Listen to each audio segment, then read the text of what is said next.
السلام علیکم ورحمۃ اللہ وبرکاتہ۔ دوستو کی حال چال ہے؟ ٹھیک ہو؟ امید کرنے ہاں کہ تسی سارے خیر و عافیت دے نال ہووگے۔ اللہ تعالیٰ تمام نو اپنے حفظ و امان دے وچ رکھے، آمین۔ تو بھائیو، اج اللہ تبارک و تعالیٰ دے دیدار دے متعلق عرض کرنے ہاں کہ قیامت والے دن اللہ تبارک و تعالیٰ دا دیدار کس کس نو ہوے گا۔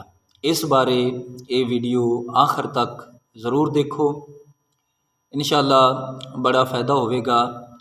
تو ساڈے پیارے نبی صلی اللہ علیہ وآلہ وسلم دا فرمان ہے، آپ فرما دیں قیامت والے دن تسی اللہ تبارک و تعالیٰ نو سارے دیکھو گے میدان محشر وچ، خواہ کوئی کافر ہوے، مشرک ہوے، بد مذہب جو بھی ہون گے، مسلمان سارے حساب دے وقت میدان محشر وچ اللہ تبارک و تعالیٰ نو دیکھن گے۔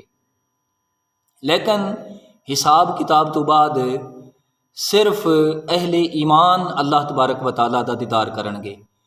پھر جنت وچ کچھ لوگ ہون گے خوش نصیب جنہاں نو روزانہ اللہ تبارک و تعالیٰ دا دیدار ہوئے گا، کچھ ایسے ہون گے جنہاں نو ایک ہفتے تو بعد، یعنی اتنی مدت تو بعد، اور کچھ لوگ ہون گے جنہاں نو ایک مہینے دی مدت تو بعد حساب اللہ تبارک و تعالیٰ دا دیدار ہوئے گا، کچھ لوگاں نو ایک سال دی مدت تو بعد اللہ دا دیدار ہوئے گا۔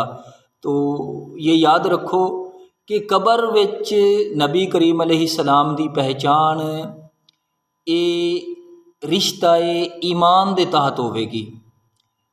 اگر نبی کریم علیہ السلام دے نال ایمانی تعلق مضبوط نہیں ہے، قبر وچ نبی کریم علیہ السلام دی پہچان نہیں ہوئے گی، بندہ جواب دے دے گا، کہے گا میں اس نو نہیں پہچاندا۔ اسی طریقے حشر وچ اللہ تبارک و تعالیٰ دا دیدار بھی بندے دے رشتہ ایمان اور اللہ تبارک و تعالیٰ اور اس دے محبوب صلی اللہ علیہ وآلہ وسلم دی محبت دی بنا تے ہوئے گا۔ اگر اللہ اور اس دے محبوب صلی اللہ علیہ وآلہ وسلم دے نال محبت نہیں ہوئے گی، بندہ کسی صورت تے بھی نہ اللہ تبارک و تعالیٰ دی پہچان کر سکے گا، نہ نبی کریم علیہ السلام دی پہچان کر سکے گا۔ اللہ تعالیٰ سانو اپنا ایمان بچان دی توفیق عطا فرمائے۔ اللہ تعالیٰ اپنے محبوب صلی اللہ علیہ وآلہ وسلم دی قیامت والے دن شفاعت اور اپنے محبوب صلی اللہ علیہ وآلہ وسلم دی پہچان نصیب فرمائے، آمین بجاہ النبی الامین۔